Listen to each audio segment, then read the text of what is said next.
I think he's... Okay. All right, we're good. Okay. Okay, we're going back to the board. That's the end of that little piece. And so now we will move on to our next item. And it's the discussion on a policy regarding a specific type of abatement, I guess you could say. And I'm sure Supervisor Bone is coming right back.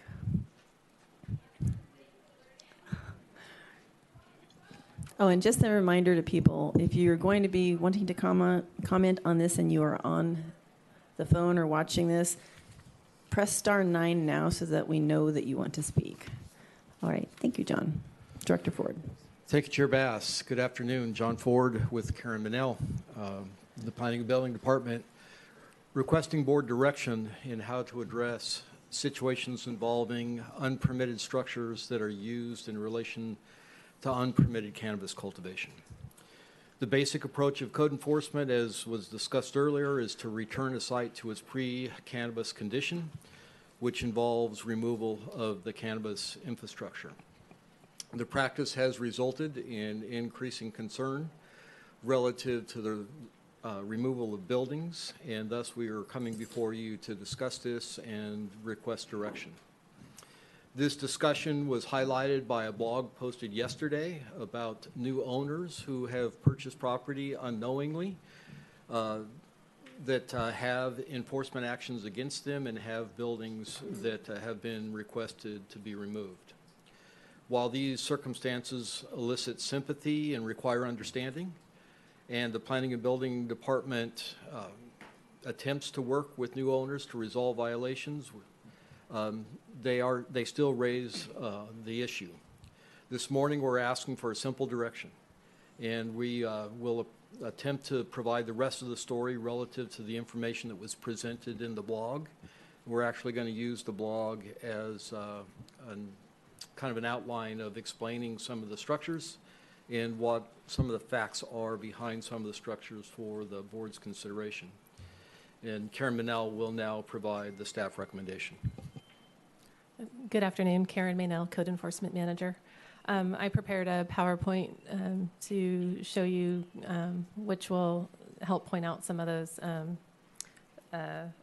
will point out the board item that we brought before you originally, and then also point out some of the facts that we think are missing from the blog. So if we could start that.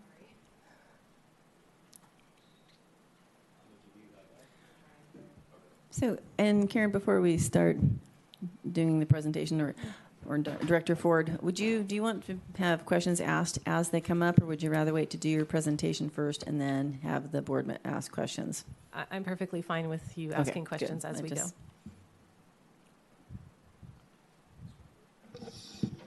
Karen, which one is that? Is it? It's called Unpermitted Buildings. I don't have it on this disc. Let me just. It was on the same drive you had earlier, correct? I only have your code enforcement, and there's a buildings, that one? Buildings? Doesn't say anything about unpermitted. Mm-hmm. Okay, yeah. I apologize. It was a different date on here. Give me 1 second for it to come up. Hopefully it's the right one. Well, we'll find out.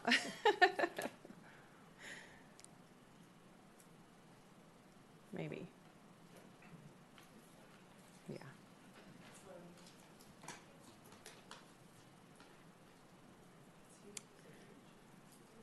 There. Okay, Eric. All right, looks good.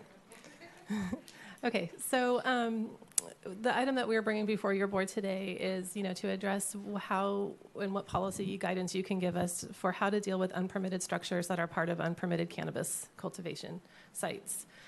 So our current practice is that the site needs to return to pre-cannabis condition, and that guidance basically comes from the CCLUO that talks about what happens when somebody withdraws from the process or comes out of the process for legalized cannabis, and that ordinance does specify that pre-cannabis conditions are the goal there. So we also see structures of a variety of types, but oftentimes the structures are designed specifically for the cannabis operation, and we'll have some pictures of that. And then some are really well built, and some are not. And so those are some of the things that go into, or will need to go into this decision making. And then we have properties that are sold without resolution, like Director Ford mentioned, where new buyers are faced with the legacy violations that exist on the property.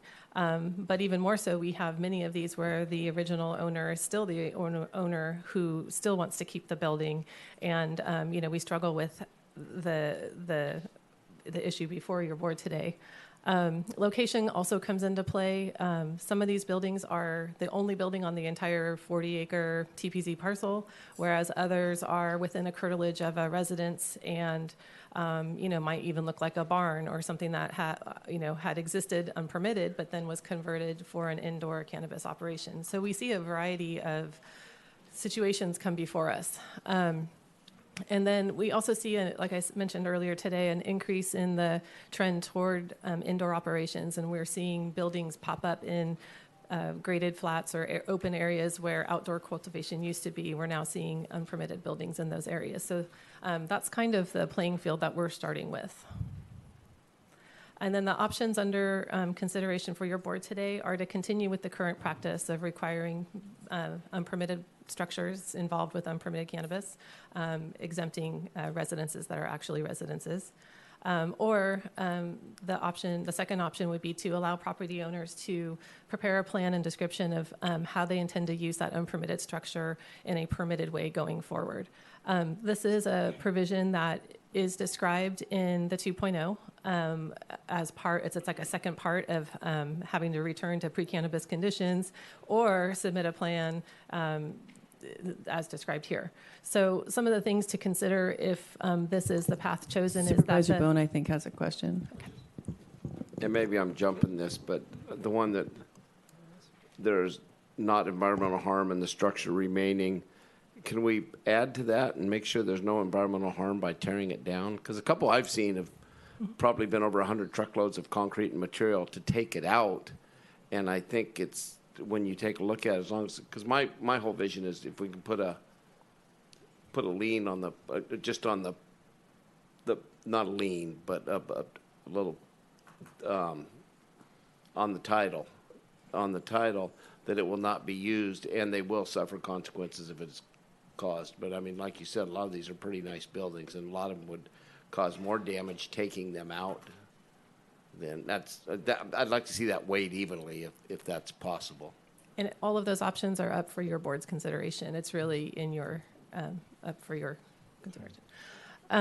So the things to consider are: is the building within the curtilage of an existing residence? Can it be converted to a permitted use? Whether there is or is not environmental harm in removing the building. And that the one part that we would ask is that if the building's allowed to remain and be permitted, that if that particular site is found to be cultivating indoor again, that we institute the day one penalties, which we can now do with ordinance, but we've never done before. So that would kind of be the understanding under which the buildings would be allowed to be remain and get permitted. So just going over the benefits and disadvantages of removing the buildings. The benefits are, it does act as a deterrent. The expense and inconvenience of having to remove a building can act as a deterrent. There's no opportunity for reuse. There's clear guidance, and it's pretty black and white. If they all have to come down, it's easy to maintain that and easy to convey that information to people. And then it may reduce the illicit cannabis produced and sold. Disadvantages are that, as Supervisor Bone mentioned, there's increase in demo entering the waste stream. And then property values will be reduced. A lot of these buildings are on the tax rolls, and property taxes are being paid on these buildings even though they're unpermitted. And so not only would the value of the property potentially go down, but the county would also not be collecting those taxes. So conversely, we have the benefits and disadvantages of allowing those unpermitted structures to remain. benefits, reusing the building. A lot of these buildings can be reused. It's certainly less wasteful if we can reduce the amount of waste and recycle and reuse a building for another permitted purpose. And then those property values would be maintained, as well as the property taxes. Disadvantages, it would be less of an accountability for those who are engaging in indoor cultivation and unpermitted structures. There would not be the consequences that there are now. So that may be less of a deterrent moving forward. So turning now to the blog that Director Ford mentioned that came out this week. There were 3 cases highlighted in that blog, and this is the first of those. So I just kind of wanted to go over some of the information that was missing from the blog. These are a couple pictures of the structure, and in this structure, if you can see right in the center there, you can see that there's not much of a foundation and that there's quite a few black pots. So this structure appeared in 2018 after a previous case we had on this site was closed. At the time, the property owner was Somerville Creek.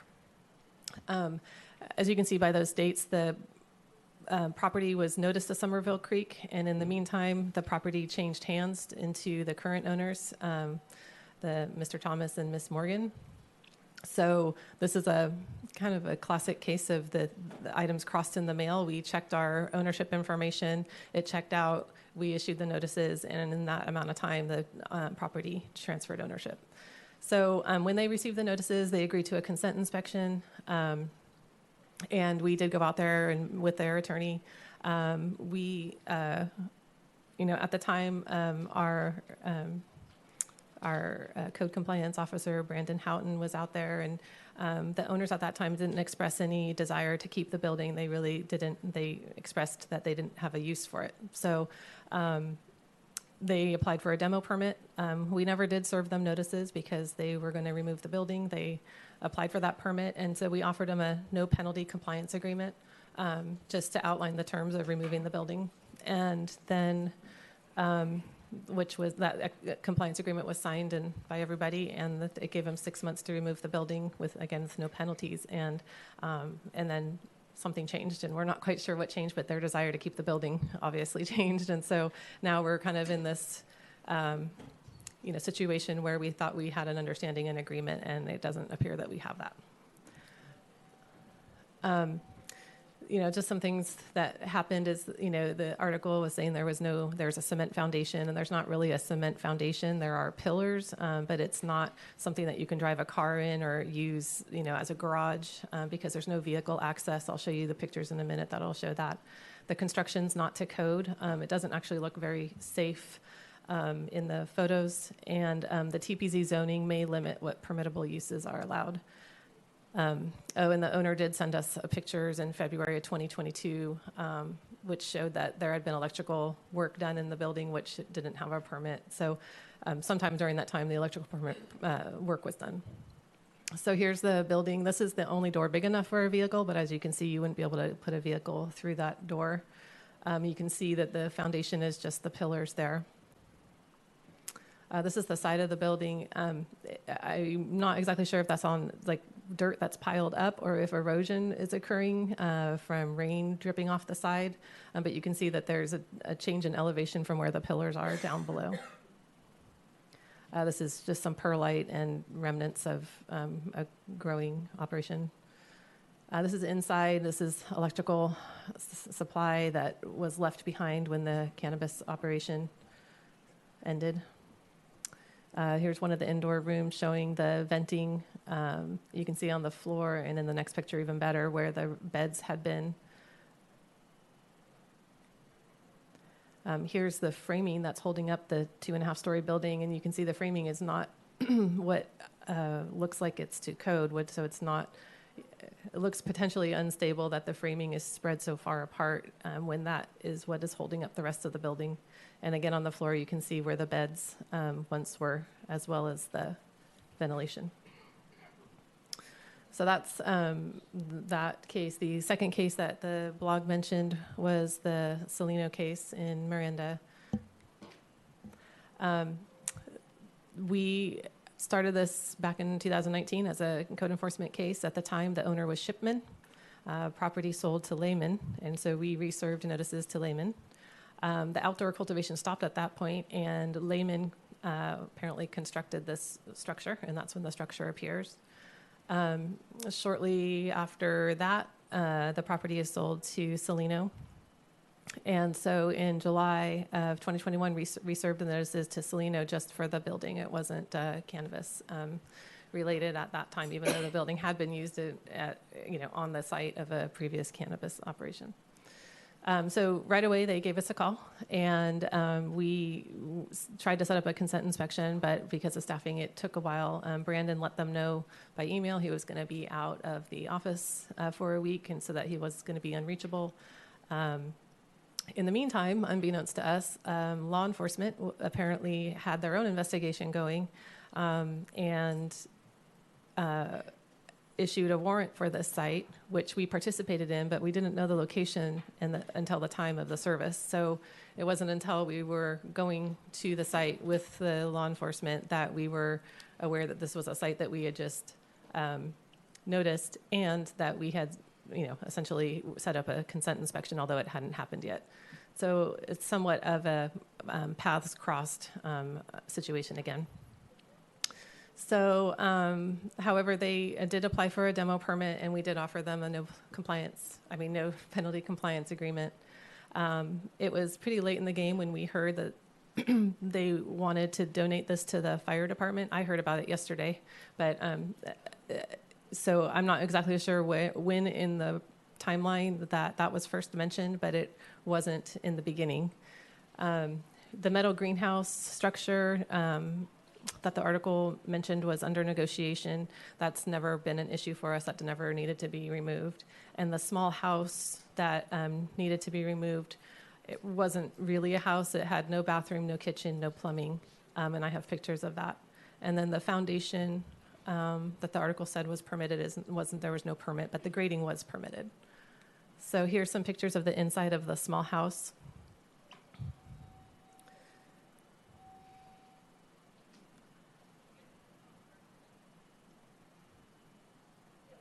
So again, there's no plumbing, no kitchen, no bathroom in the house.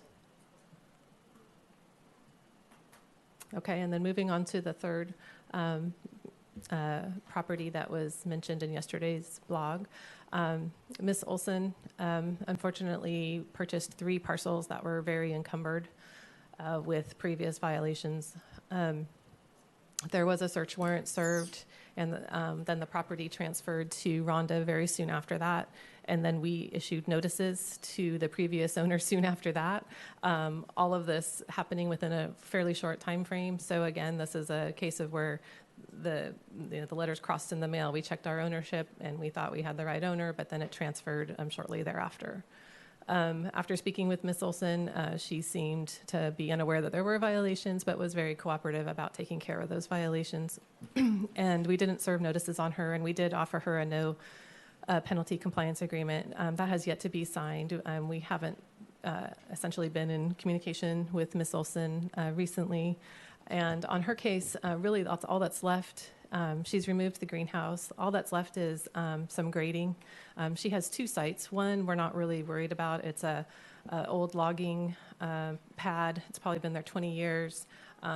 It was used for cultivation, and technically by ordinance it should be permitted, but since it's been there for so long, it's not a concern. I think it's, we can chalk that up to pre-cannabis logging activity. But the other part of the grading is there is this tunnel that goes from one of these properties to the other underground and underneath a building, which needs to be addressed because it does present an unsafe situation. We haven't been in the tunnel because it didn't look safe to go into, but we think it's compromising probably the building. Supervisor Boone has a question. How long and how big is the tunnel? We weren't able to go into it, but it. What? No. You know where it goes in, you know where you mentioned too, you know where it goes in and where it goes out. How long between the ingress, egress of the? For that, I don't have that detail with me. If you want that, I can, Brandon Houghton's here, and he's more intimately familiar. He may have an answer to that. 100 feet? I'd love to know. Welcome, Brandon. Hello,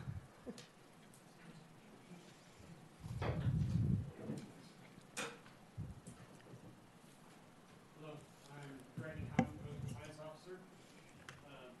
In the mic, please. Thank you. Yep, Brandon Howard, Compliance Officer.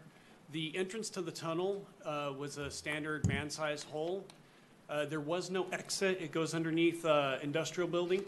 However, 6 law enforcement officers entered the tunnel to clear it, to make sure there was no one hiding in there during service of the warrant. And now as they came out, I went to go in, and they stopped me saying that it appeared extremely unstable and would not be safe for personnel to go in there otherwise. So for that reason, I didn't go in. But considering the fact that 6 grown adults went into the tunnel and I could not see them, I would assume that it would be pretty extensive. Okay. Okay, so, all right. Okay, so that's Ms. Olson. So then we're, back to our, asking for direction before your board. Just some last minute things to consider is that when people do transfer ownership to new owners, it is really hard to track that sometimes, especially when we're transferring LLC to LLC. It's really hard to find that responsible party. And a concern that code enforcement has is that that I think whatever the board chooses to do, we should consider that making different allowances for people who inherit a problem versus are the ones that still live there and created the problem. I don't want to create a situation where people are transferring ownership to avoid having to take down a building, because it's really hard for us to transfer, to follow LLCs and who's responsible for LLCs. So that's something I would put forward for consideration. The other thing I would put forward is that on the Salino property that we talked about, the one with the big metal building, if you go with option number 2, that metal building would be outside of a 2-acre curtilage around the residence. So, allowing that building to stay, maybe you want the curtilage to be bigger than 2 acres, but, in some areas, especially like in TPZ zoned property, there are limits to the area that can be developed, and in TPZ it's 2 acres. And so because the house is located and the other improvements on the property are located just far enough away from this metal building, it would be an area that's larger than 2 acres. So I hope that makes sense. And so those are just some things to consider and the things that we wrestle with. So that's going to conclude my presentation. But if you have any questions or follow-ups, I'm happy to answer. Supervisor Bone, and then I think Bushnell. Well, and what caught me when I was reading this was on the Salino property. I don't know what how far it's away from the curtilage of the house, but if there's and this is a rare occasion, and I was going to ask how many of these metal buildings are popping up in the flats that are going on, because I'm not, and not that I am out there, but I'm not seeing anybody doing it, but I guess probably some people are. But if we can turn it into a public use, public benefit building rather than, the way I understand it, it's just going to be loaned to the fire department, leased to the fire department, or given to the fire department. So I'd love to see that, because otherwise we're Measure Z's paying for metal buildings right now to put up. So if this creates a situation that's already there, and it looks like it's bigger than the ones we're putting up for the firehouses, it sure seems to me that would be a public benefit situation that could be met, and could we work with them to get that? Not applaud them, but just it does work for the public benefit. Yeah, we can certainly entertain that idea of making it a public use or a quasi-public use. Like I said, that information, while it did come into our department, it wasn't in the beginning, and we weren't aware that it was something that was seriously being considered as an option. Sounds like it is now. It is now. So Supervisor Bushnell, and then Wilson. Well, just specifically about that structure, is it currently still up? The Salino, yes, I believe so. Oh, it is. Okay. All right, thank you. Sorry, through the chair, I believe the two-room other structure, I believe that one has been removed. From the inside?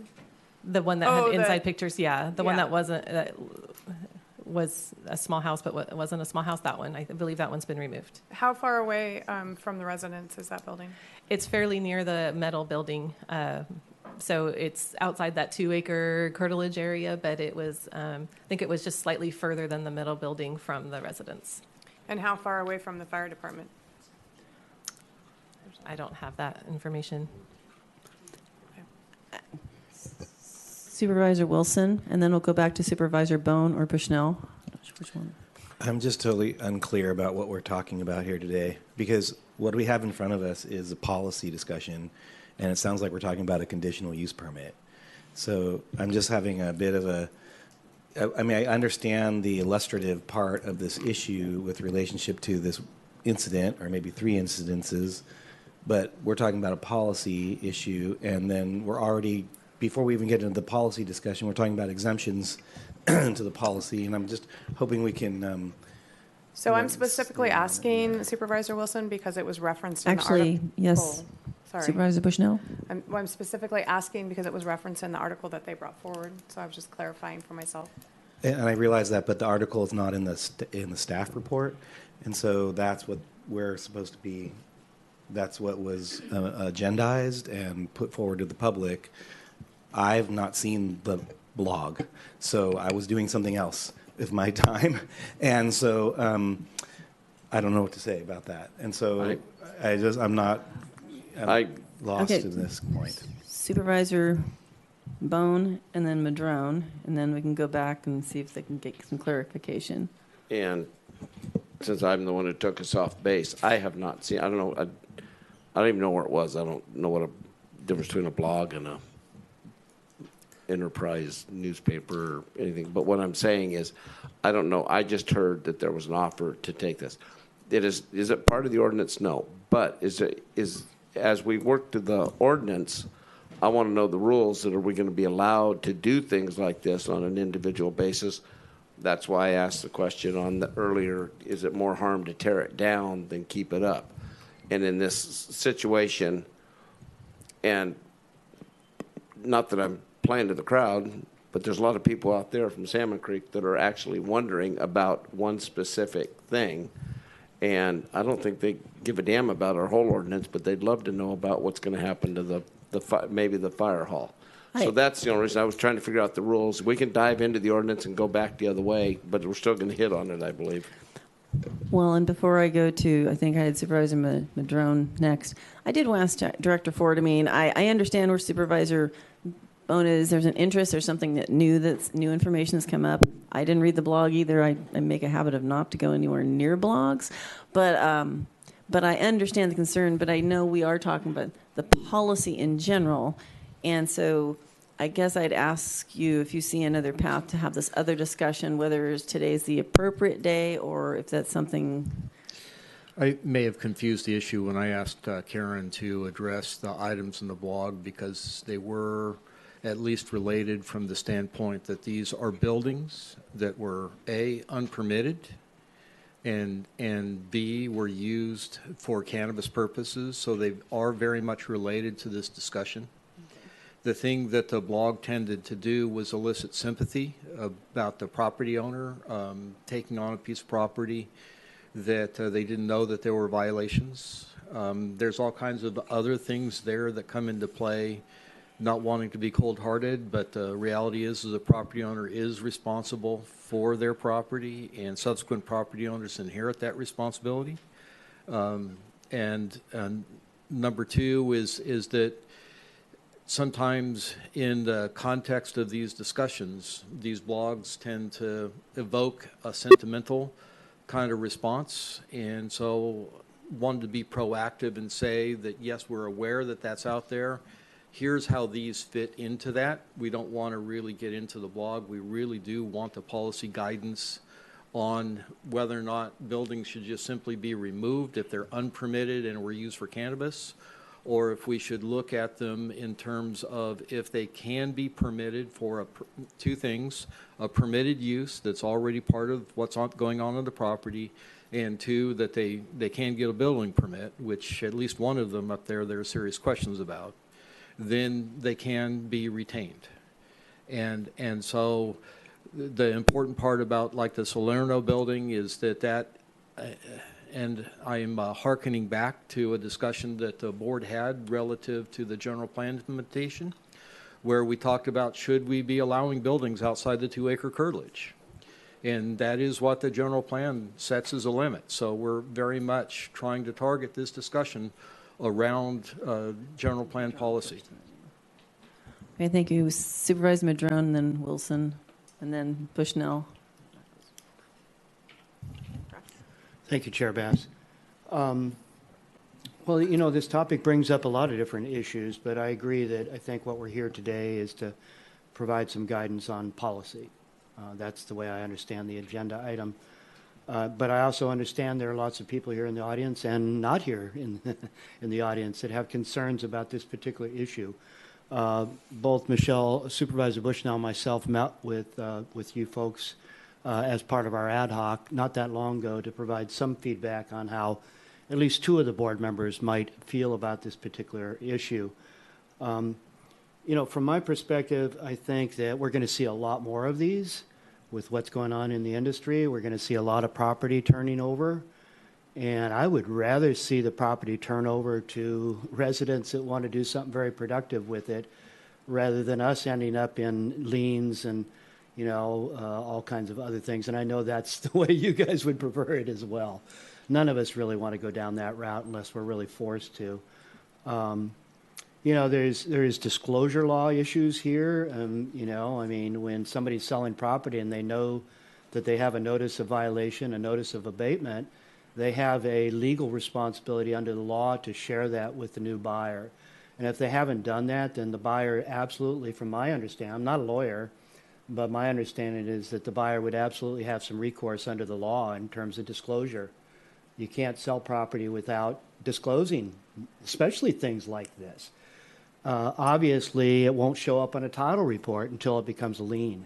You know, that's one of the weaknesses of it, that, you know, the buyer doesn't know, maybe, unless the seller really does their thing, right? But there's not going to be anything that's going to show up in a title report, is there?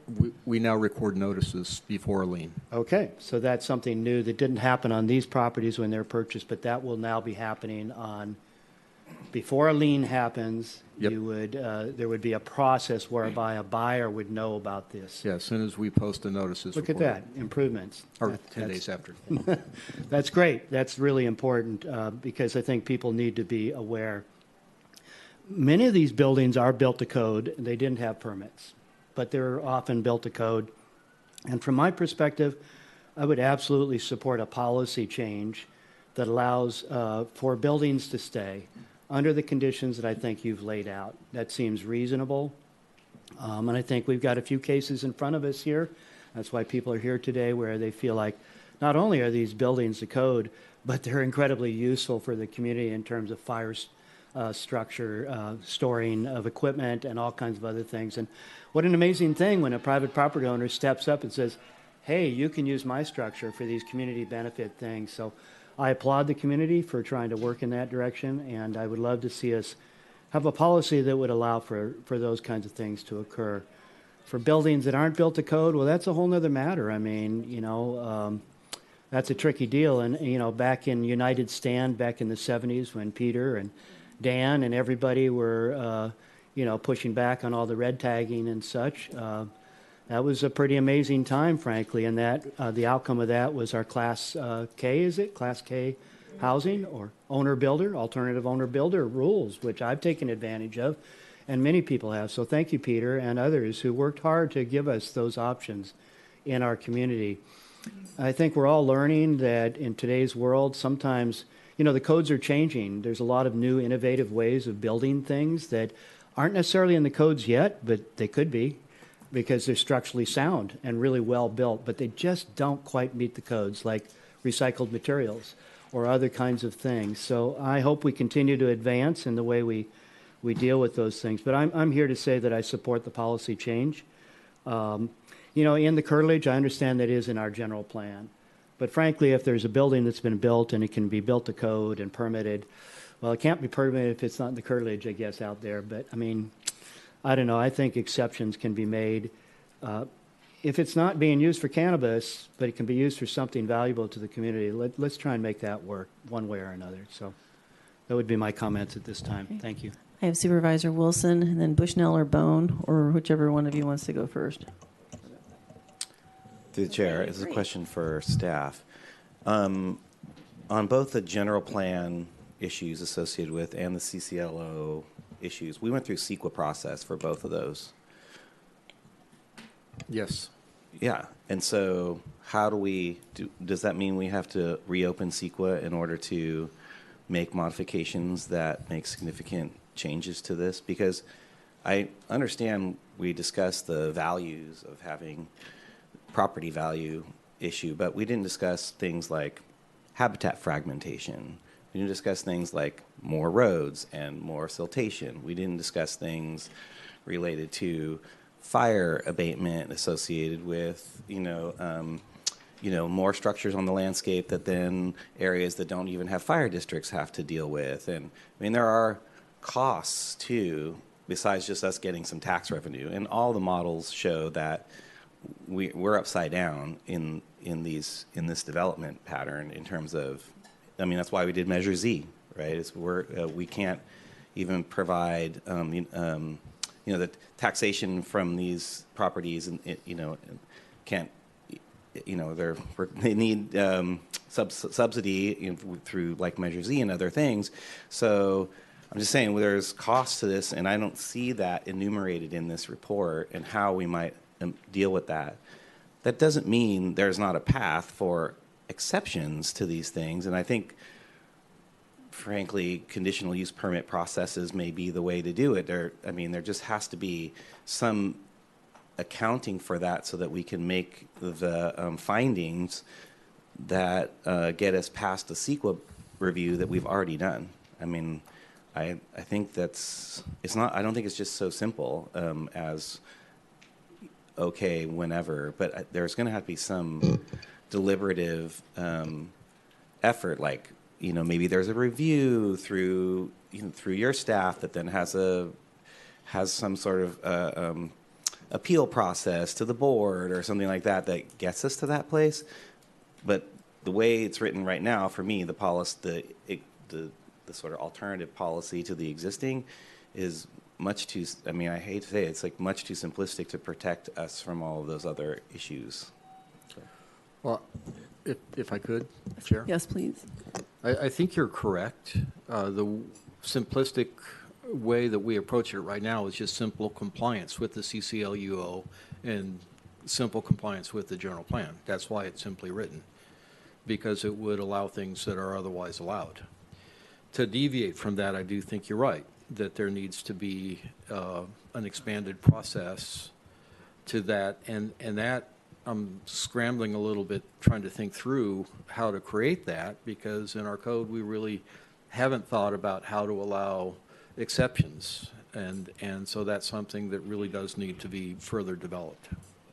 And just as a follow-up, I don't also just mean habitat fragmentation. It's like de facto parcelization can occur as well, because you have a property that's so big, you have one over here, house over here, house over here, house over here, and suddenly you're talking about parcelization, and VMTs, all that stuff, all the things that we went through in the general plan process. And what's interesting is that if you do something illegal, I think you're bringing this up, which is illegal cannabis, then suddenly you're given the right to then have development on the property, which you're going to have a lot of angry neighbors. They're going to say, like, what the heck? Like, this person did something totally illegal and went, no, and then now we're just saying it's cool, but I do everything by the rules, and I don't get that. Like, I want to be careful of being, fair in that process. So those are my thoughts. Thanks. Supervisor Bushnell and then Bone. Thank you. Okay, just Bushnell. Pretty disturbing to the environment to tear a building out. So I'm wondering when it says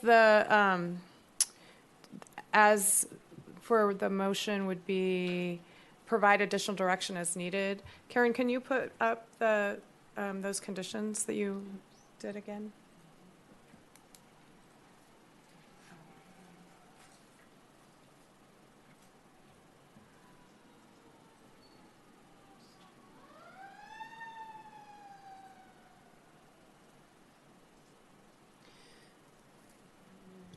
So this would this be your guys' suggestion for to deviate from to allow buildings? Are these your suggestions? Yes.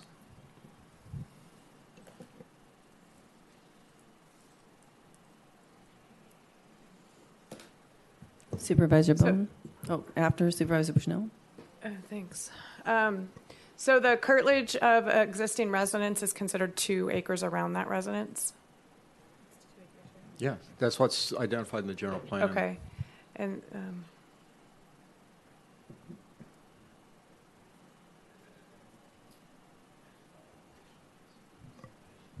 okay. Thank you. Can you leave that up for a minute? Okay, Supervisor Bone, then Wilson, because Bone was on there first. And Did I see another hand go up on that further? No? How many, just roughly, because you look at this every day, how many buildings do you think we're talking about if you were going to take a rough estimate that are taking place on our 2.6 million acres in Humboldt County? I would estimate that we're talking probably a few hundred. On less than 2,000 acres maybe or something? But I can get the data and for the board if you What? Just my gut. Just your gut. Just my gut. In the entirety of the county, would probably say there's closer to 800 buildings that we're talking about.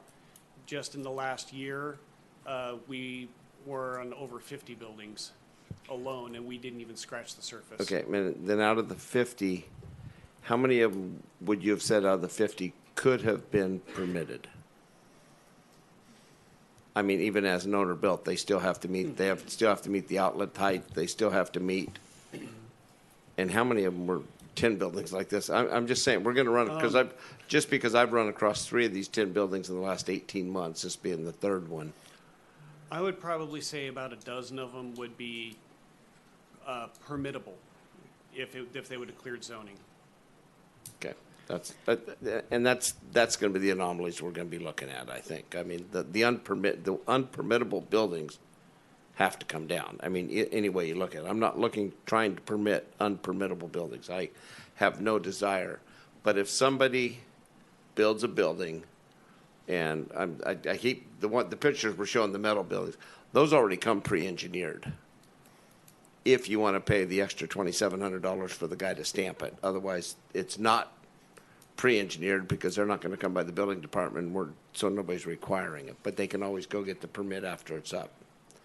But with that being said, those are permittable, but unpermitted structures, as we're looking at the guidelines, those range from 300 to 3,000 square feet or more. I understand, depending stories and everything else. I mean, the little one sitting there on pillars, concrete pillars. I mean, yeah, you're right. It's not going to be a garage or anything else like that. It does probably need to be addressed. But I would love to have buildings that are permittable be addressed on it without, and I know we went through, but it's such a small sampling of what we have.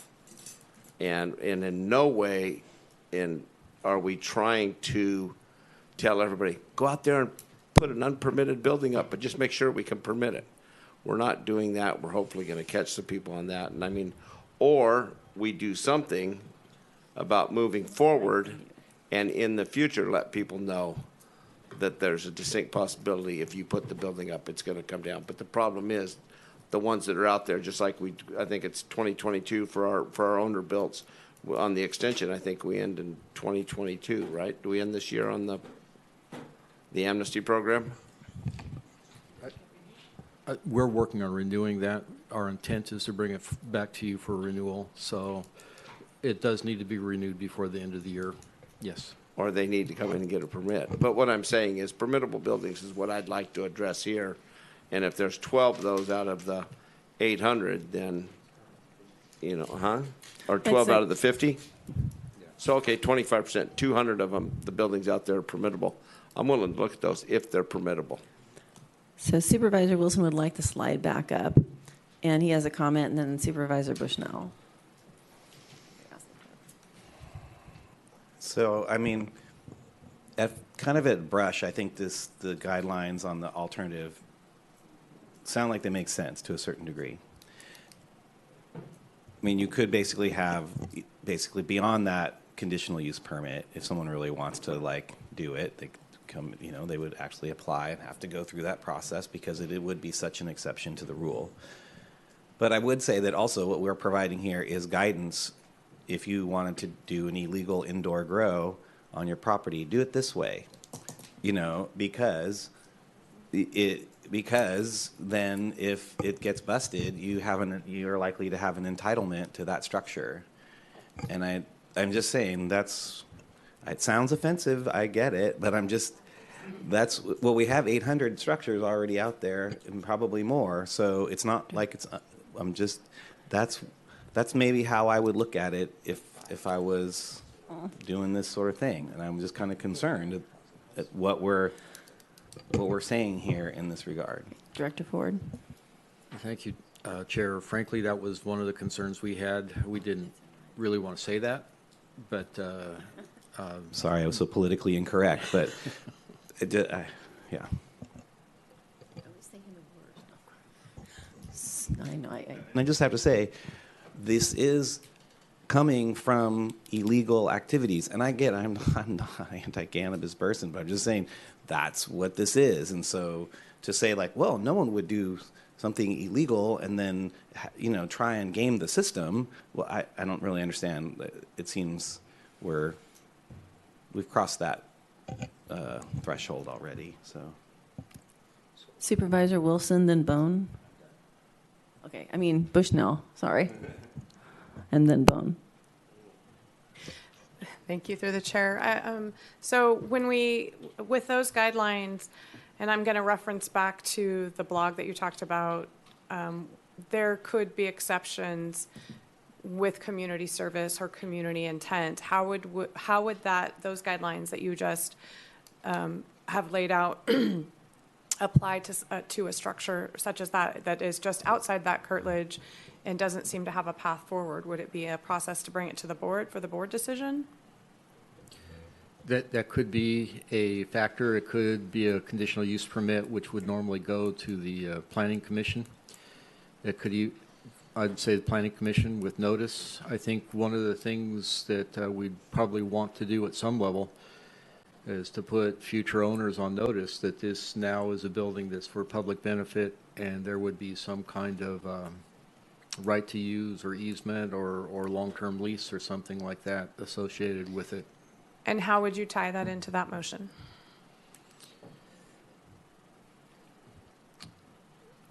I would add the provision that, there's two things that I'm struggling with that question. One is just to go outside of the simple alternative that was provided and for any building, and then specifically to go outside of that motion for public benefit kinds of resolutions. So it may be addressed as simply as to add a provision in there that buildings can be permitted through consideration of a conditional use permit and consideration of the merits of that will be weighed, or period, just through a conditional use permit. And then in situations where there's a public benefit use of the building, that there be a legally recorded document, either a long-term lease or some other means, to reflect that the building will be used for a public benefit. So I'm going to make the motion with, can you put those back up? Can you put that screen back up? So I'm going to make the motion with these considerations for provide additional directed as stated, with the additional language that Director Ford just said. Would you like Director Ford to say it again, No, Nikki? Nick Okay, was she just typing. got You it. got it, Nick? Yeah, Nick was typing. She knew what I was doing. And I'm gonna make that motion stated that way. Is there a second? Second for discussion. All right. Do we want to continue the discussion at the board, or should we go to public comment? Yeah. All right. I think we are going to go to public comment and try to explain how this is going to happen. We're going to go to the folks on the phone first. If you're listening and you wish to comment on this item, you should have pressed *9 by now. And if you haven't, press it now, or you could lose your opportunity. There is a time delay, so those of you watching at home, turn your volume down once you actually call in on the phone. Because what happens on the phone is real time, and what happens on the video is a little delayed. And everyone will have 3 minutes. And when we go to the public in person, don't worry about raising hands. If you're interested in speaking, and you can go and stand at the side of the room now. We're going to go and have a line and a queue so that we can progress, hopefully, somewhat efficiently. This is really exciting. This is the first time we've actually had many people in here during one of our meetings this year. So, all right, so we're going to go to the folks on the phone first. It's exciting. All right, so the person on the phone, the first number, Nikki, my screen just went dead. Chair Bass, I have the first number is 5953. Okay, 5953. If that's you, press *6 to unmute. And I'll get my thing back up. Hi. Hi, welcome. You have 3 minutes. Okay, thanks. It muted her. We can't hear you. She got muted again. There. Okay, we're going to let you start over again. Is she unmuted yet? She's unmuted, yes. Okay. I think I'm back. My name is Lisa Gribby. I'm with the Salmon Creek Volunteer Fire Department, and I have been the primary medical first responder for the past 26 years. So, speaking from that point of view, I've lived in Salmon Creek most of my 47 years on this earth. The entire time we as a community have struggled and fought to keep our fire department afloat, staffed and responsive. I probably remember before we had an engine firehouse. I definitely remember stocking our medical supplies with leftover, expired National Guard hand-me-downs. We have survived purely on our wit and our grit. Similarly, I have watched cannabis legalization test the mettle of the toughest of the back-to-the-land homesteaders who built community institutions out of that same wit and grit. Through the years, naysayers would scream and shout that farmers were not paying their fair share of taxes. Therefore, the infrastructure and services and funding from the county and state was severely lacking. So the locals built those things themselves. Did bake sales, sold ice at Ray down the river, among many other fundraising strategies. We scraped by. We have a couple of outdated engines and one newly purchased used engine with the help of a local benefactor. We have a handful of certified first responders and a couple dozen volunteer fire crew. 2 of our crew members happen to be Corinne and Matt. They go above and beyond many of our newcomers. They started doing weekly fundraising events during the summer, which has given us old-timers a huge bit of relief in volunteer hours. It's been a real infusion of energy. And now, through this whole process, they want to donate the use of a whole huge building. The specifics of their ongoing struggle with the county to be fully compliant, which has been more than adequate as far as I can tell, is already documented and discussed. My concern is the actual loss of use to the fire department, specifically the safe, dry storage of medical equipment. Our community is aging, for one, and regularly suffers accidents of one kind or another. Rapid medical response and adequate and appropriate equipment is key to all patients who are in need of medical rescue. The possibility of a fire department annex building is an extraordinary bonus to our community members.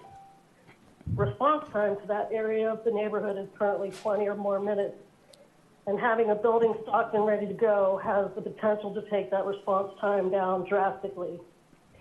As you may know, the faster someone has access to EMS during a medical emergency, the better chance they have of survival.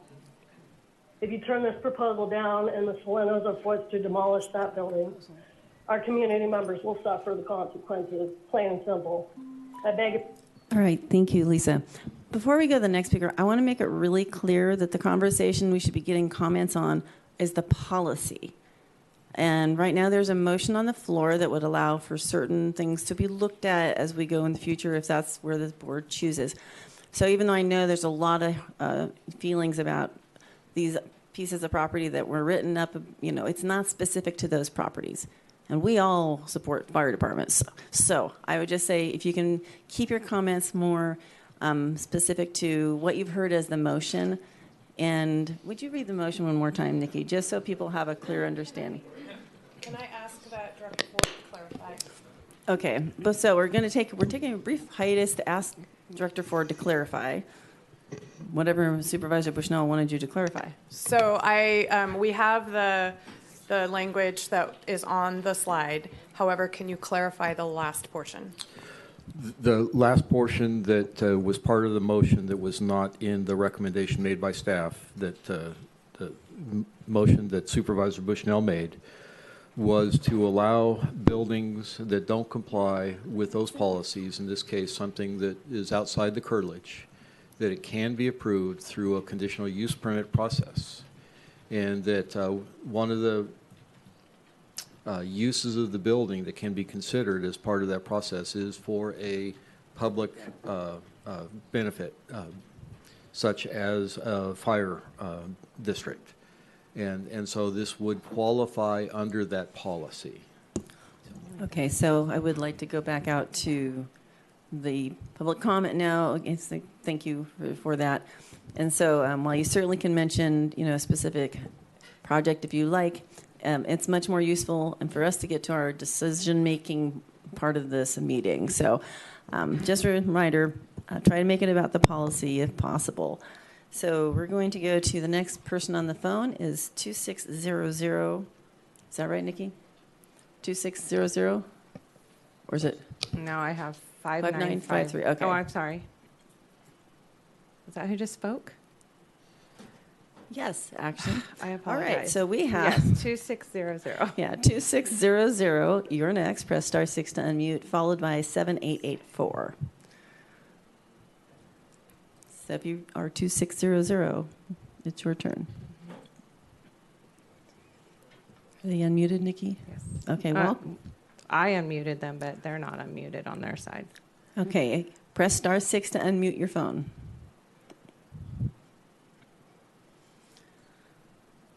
Now they're unmuted. Good. Welcome. You have 3 minutes. Oh, hey, this is Ed Denison.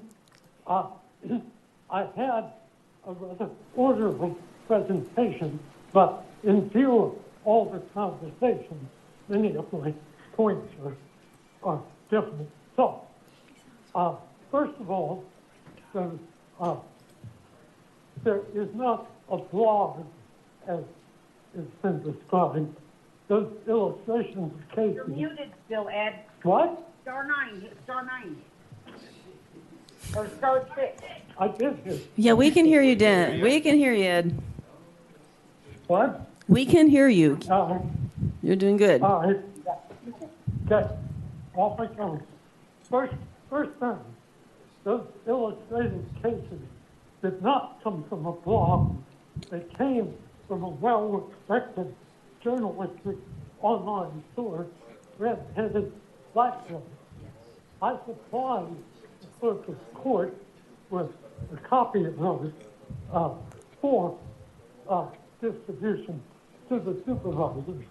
It seems like you haven't gotten them, but they are there and they're available, and I recommend that you look at them. Second thing,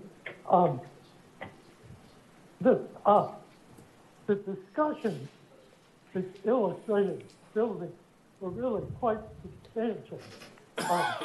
But building as a term and goes from simple hoop houses to complex structures. And I think, you may need to think about, or you may be willing to permit hoop houses for gardening. That's all.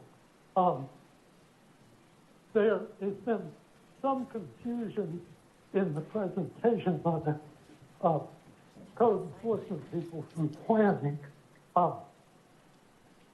They both want to return the land to pre-cannabis conditions, but they also want pre-cannabis buildings torn down if they're used for cannabis. Now, that's probably a side issue in this discussion, but it's an example of conflation that occurs all the time with code enforcement. You need to write this thing carefully so that there's no confusion as to what the thing actually means.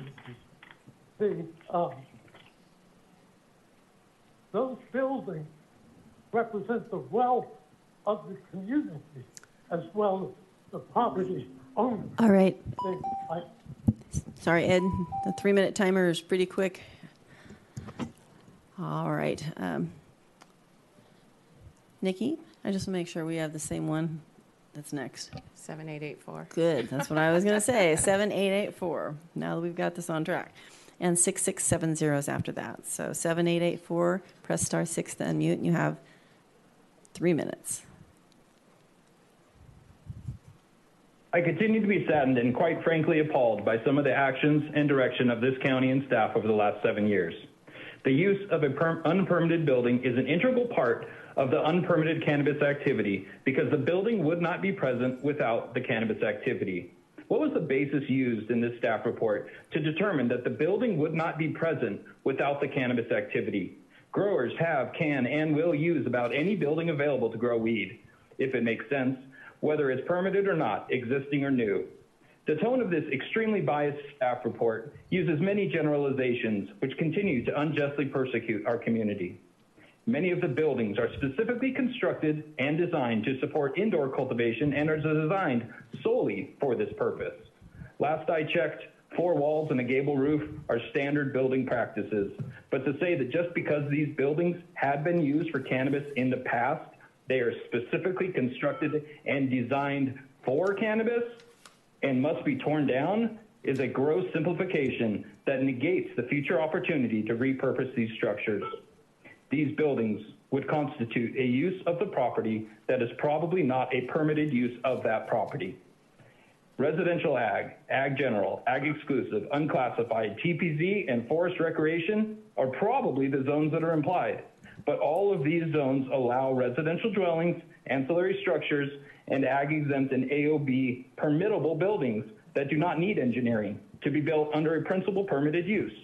Should they have been used to grow weed? Of course not. But that does not mean that we should force the discard of our precious resources and material used in their construction, which will lead to more environmental destruction and waste, especially in this time of housing insecurities and joblessness and rapid inflation. The disadvantage of allowing structures to remain is there is no accountability for unpermitted cultivators. Our state, county, and county has tried to force our community to comply with a broken system of regulations that is leading us to lose our life savings and our future opportunity. Who can we hold accountable for this? And those that never plan to comply will end up selling or abandoning these properties if they're abated, leading to little or no accountability to themselves. One of the biggest problems I see is that our government is not on the forefront, or on the front lines of job insecurity, low wages, uncertain retirement, and capitalistic pressure. And more problems that we face, the more problems that the people face, the more secure their jobs become. I can see very clearly that there has never been a carrot, and in fact, it has always been a stick disguised as a carrot. The cannabis program, satellite program, abatement program, safe homes program are all meant to punish our peaceful community. If there is a direct nuisance that is causing a quantifiable impact, then of course it should be prioritized and abated. But let's stop the charades and stop burning bridges in our community. Instead, let's start focusing. All right. Thank you very much. Our next caller is last four digits of 6670. Press star 6 to unmute, and you'll have 3 minutes.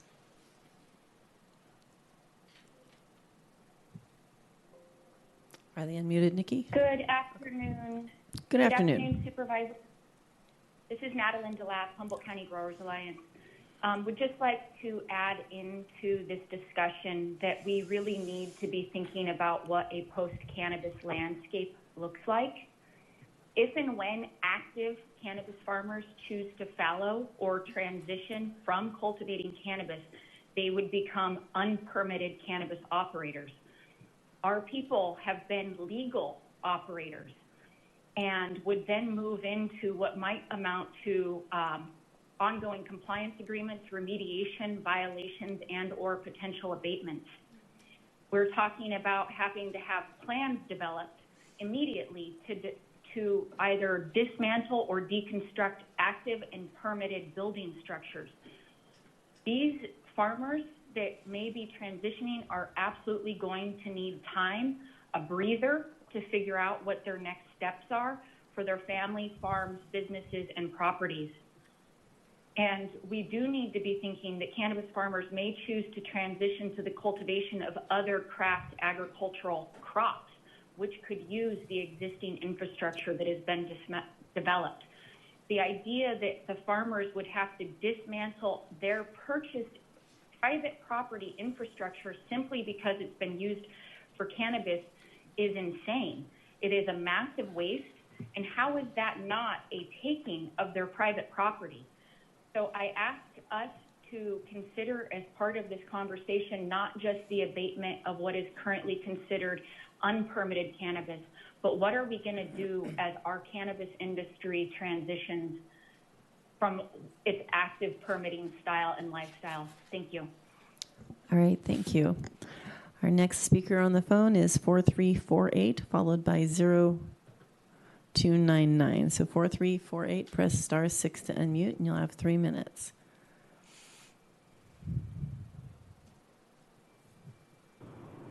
Hi, how's it going? Good. So I had a permitted property in southern Humboldt, and I withdrew my cannabis permit, and I went to sell my property, and I did a lease with option to buy that was notarized. And the person decided to, I don't know if he was growing or not, but he got busted, and then I got an abatement letter for my shop that has been there for 30 years, which is probably a permittable building, but maybe in that time the people didn't get a permit. But I think there should be a path forward for that building, and I shouldn't be in trouble because of that situation. So the last caller just stated there should be a path forward for people that are coming out of the cannabis industry and trying to move forward. And I talked to the county code enforcement, and they said that I could potentially get a demo permit, and then after I got the demo permit, apply for an ag exempt permit. So just hoping there's a path forward for this, because I shouldn't have to tear down a building that's most likely compliant and should have an opportunity to be permitted. Thank you. All right, thank you. Our next speaker is 0299, followed by 4205. So 0299, press star 6.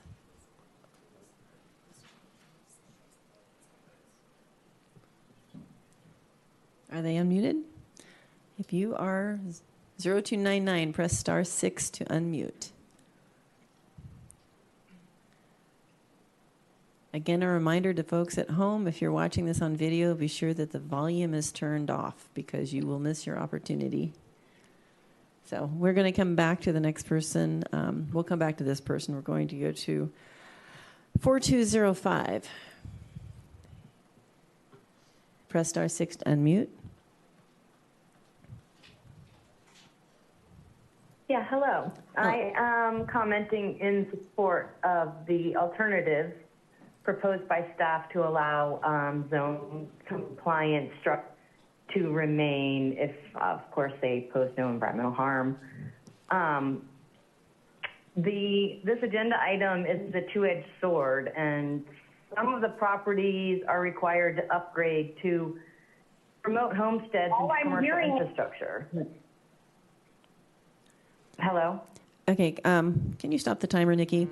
I have a feeling the person that spoke up was 0299. You were late pushing *6. We will come back to you.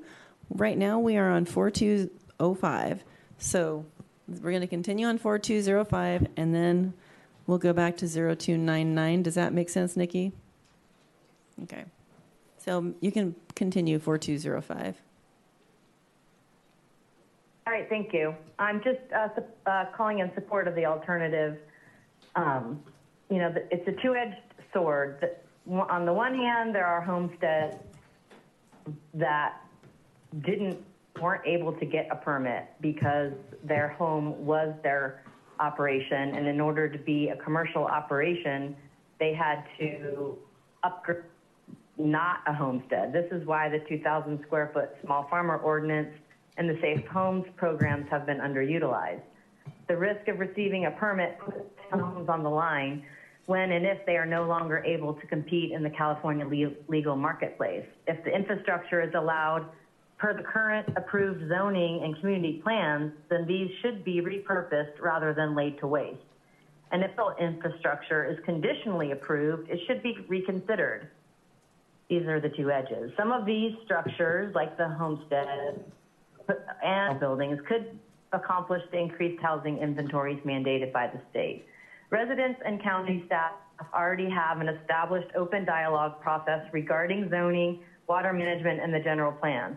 Why not spend more staff time on improving the already existing general plan in the Department of Environmental Health Standards, incentivizing good land management strategies such as water storage, hydrological road networks, and climate resilience? There have been plenty of special permits and conditional use improvements for incongruent infrastructure built to accommodate commercial cultivation, manufacturing, and distribution, accompanied by costly and lengthy public hearings, disproportional staff time, and expensive private consultants and lawyers. The CEQA's exemption apply to pre-existence does not account for the required expansion of commercial infrastructure. If and when the industry wanes, the industry waste left behind on these abandoned properties could make the legacy seem pale in comparison. The commercial development in Humboldt County has posed significant environmental and social harm. The plant, Cannabis linnaeus, poses no inherent threat. Rather than it is management practices that transform rural landscapes into commercial operations, and the lack of reasonable enforcement that create trauma for the community. I think that we need to address how we are going to look at this land. All right. Thank you very much. We're going back to 0299. Press *6 to speak. Am I on? You are, and you have 3 minutes. Okay, all I wanted to say was that if the county planning and building department wouldn't be so mixed managed and would be a little more honest, then maybe our cannabis permitting process would have been a little more feasible for all of the small farmers in this county. Instead of doing their spending all their money on the GIS to where they can have the eye in the sky and code enforcement so they can get back all the money that they felt they missed out on back in the 80s, then maybe our county wouldn't be in this terrible position that it is right now. It's hard for me to even listen to these meetings because I dealt with the code enforcement, the planning department, and they said from the very beginning they would not use people's applications as a red flag to abate them, and that's exactly what they did. Every single person that couldn't afford to complete the permitting process, they were abated. Actually, ma'am, hold on just a moment. Stop the timer. Can you be specific to the item that we have that's a policy item? I'm talking about the code enforcement item that's being talked about in general. Actually, in general, the whole ordinance, the code enforcement. That's not what this, ma'am. That's not what this item is. It was that we've had multiple conversations that could have qualified to speak on abatement today. This one is in regards to the building. Why do you always talk over everybody? In every meeting, you do that. You cut people off, you don't let them finish, and then you say, oh, you're not talking about the right thing. I am talking about the right thing. I'm talking about the dishonesty that's going on in the planning and building department. You guys are paid by the taxpayers, you included, and you guys don't listen to nothing nobody says. You put on these long, lengthy meetings and you don't hear a word nobody says.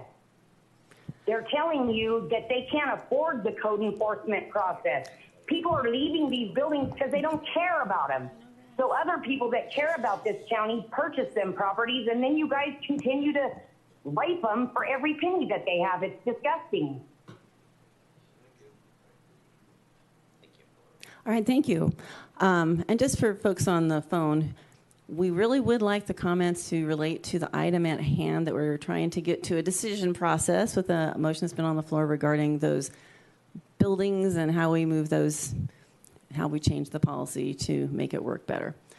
So if you are 6686, and yes, I will interrupt because it's my job as chair to try to keep people in making the comments in the correct vein when possible.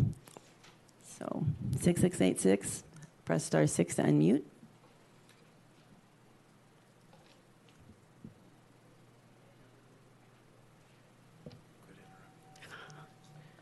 They were unmuted, now Okay. they're muted, now they're unmuted. Welcome, 6686.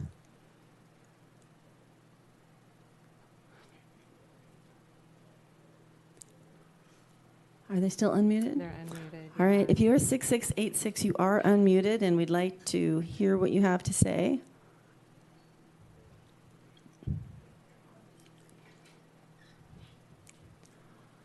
We will come back to 6686 since they have not been able to make their comment yet.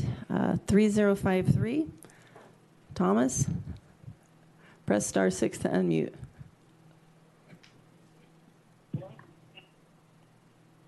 Good afternoon, Thomas Mulder here. I just want to confirm you can hear me. Yes, Thomas. So I wanted to call in, and there's been so much back and forth, but I support the option. I think that's a motion on the table to allow buildings that could be permitted that were possibly used with cannabis to be permitted later on. I would ask you to ask yourself, if someone permitted a building beforehand and built it to code, and then later after getting it signed off through cannabis and was busted later, what would be the difference between that and someone who was abated or busted and then was getting a retroactive permit for that building? That's still, as long as the building's built the health and safety code and building code and electrical and plumbing code, what does it matter? And it follows land use and general plan. I think they should be supported to be left. Buildings that were being used as subpar residences, we have a housing crisis. If it is allowed in the zoning, why not allow them to bring that forward into a permitted residence if allowable? Look at adjacent parcels and neighborhoods. There was a presentation today about one of the places, TPZ, evil TPZ land. It's a 13-acre parcel with multiple parcels right next to it with less than 5-acre parcels adjoining it in a densely sprawled development, as some would call it. So don't label out TPZ. I didn't even realize it until I listened to the presentation. I'm like, oh my gosh, I know that place. Thank God someone I know didn't buy it, and I feel really, really sorry for the people that are going through that. But really, really look at the land use. Is it allowed? Who cares if it was used for cannabis or not? I mean, these are buildings that are being permitted. You guys aren't talking about the brush huts that are built under the trees that you're never, ever going to find. I mean, you're arguing about buildings. Some people are arguing about buildings that are out in the open and can be used for habitable structures or viable uses for people to be out on this land in the hills and taking care of the roads and cleaning the ditches to avoid sediment and all those kind of things. So think about that. Don't go towards the anti-sprawl. Don't make them tear them down. Thank you for the opportunity to speak. All right, thank you, Thomas. Colin, I will say also, 6686, you completely dropped off the screen, so if you still wanted to speak, she came back on. Okay, so we have call-in user with no numbers, Nikki. So if you are listed as call-in user, press *6 to unmute.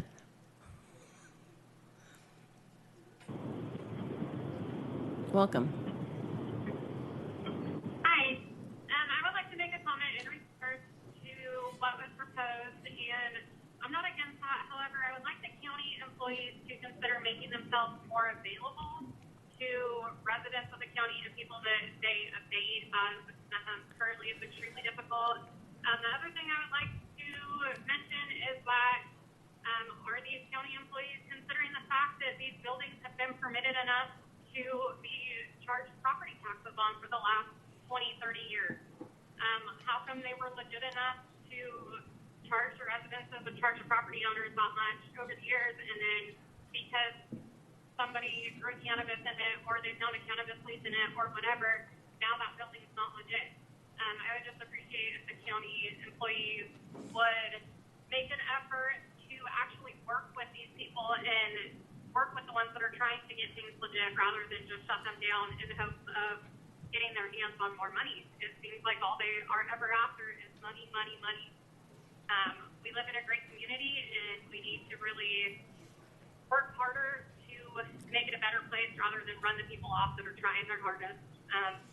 We don't want to sell out to big four companies here, and unfortunately the only people that can afford the big fees that the county is charging for grow permits and abatement and nuisance violations are the people that are big corp. Thank you. All right, thank you for calling in. 0359, correct, Nikki? Absolutely. All right, viewer 0359, we're going to try again. Press *6 to unmute.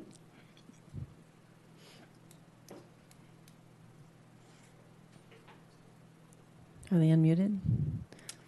I unmuted him.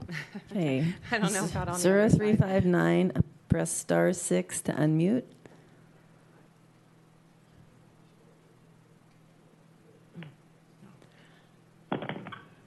Are you there?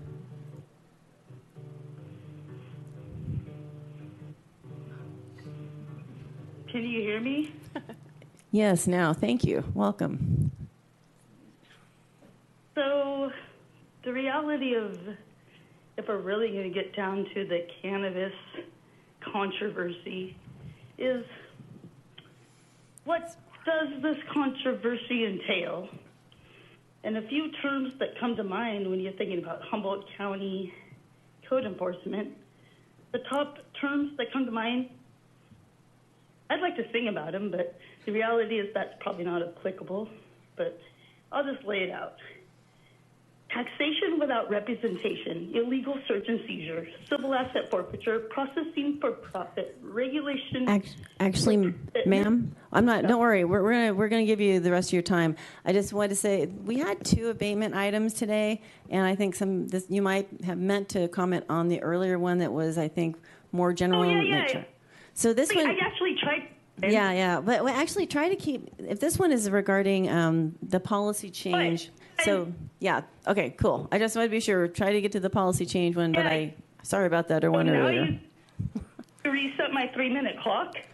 Because the reality is you reset the clock and all the commentary when your system went down. Okay. And your inability. You're right. Our system was down, and if you had tried to call at that point in time, we will put you at 3 minutes. Thank you. Yes, you know what I did? I did, and I recorded it entirely. And regardless of all of these situations and scenarios are the same thing. So if you want to take the time to separate them all and then not let anybody have the commentary to address them all, that seems slightly neglectful. And if you're going to interrupt people and then take away their time while they try to claim their rights to time, that seems very neglectful. So if you'd like to give me a 3-minute restart. Ma'am, I already did, and you've used 30 seconds. So I'd suggest getting to the heart of your comment. Yes, please. So why don't you let me finish what I was saying without interrupting me? Taxation without representation, illegal search and seizure, civil asset forfeiture, policing for profit, regulation for profit, misallocated funds, excessive taxation, punitive punishment, extortion, conflict of interest, entrapment, you don't even want me to go there. corrosion, and monopolies, antitrust, disformation of character, loss of wages, and pain and suffering is exactly what Humboldt County has implied. And I don't know if what has been going on is by ignorance or maleficence. Because from day one, Humboldt County has had a lot of decisions regarding humanity and humanitarian eco-environmental conscious and consciousness solutions. And now that you're taking cannabis to be your eco-conclusion to confusion, would you consider logging and the fishing industry? Perhaps when you consider cannabis growers to be the problem, would you consider that prior to any cannabis farmers, there was a logging industry that cut down thousands of years of trees, the tallest trees in the entire industry, which I have to give kudos to National Geographic yesterday, was the International Day of the Forest and featured Luna, a tree, and Julia Butterfly, which she was a tree sitter that sat in the tree of Humboldt County and told people what is what. And she, only until recently, was actually honored as a hero. Up until then, she was considered a terrorist. And EHA, a facility that you decided to practice upon, a hippie commune, that, you know, they actually trained eco-terrorists to save the forest, which is now the last industry you have. So you had the logging industry, you had the fishing industry. All right, thank you. And I'm going to make something really clear here if I possibly can, because obviously it's not working. I have big shoulders, so that's fine. But I'd like people to at least reference the item we're talking about. So I know there's a lot of feelings and there's a lot of anger. Well, that's padding. There's padding. There's not enough there. But it makes it difficult because it's taking the conversation all over the place. I know, obviously, speakers get angry with me, and darn it, that's what happens when you're chair and you try to kind of keep things in an organized fashion. So I would really appreciate it if we could try to at least reference this item in the conversations. We have our final public speaker over the phone, and then we will go to those in the public who've been very patient and standing. All right, 6686. We'll try this again.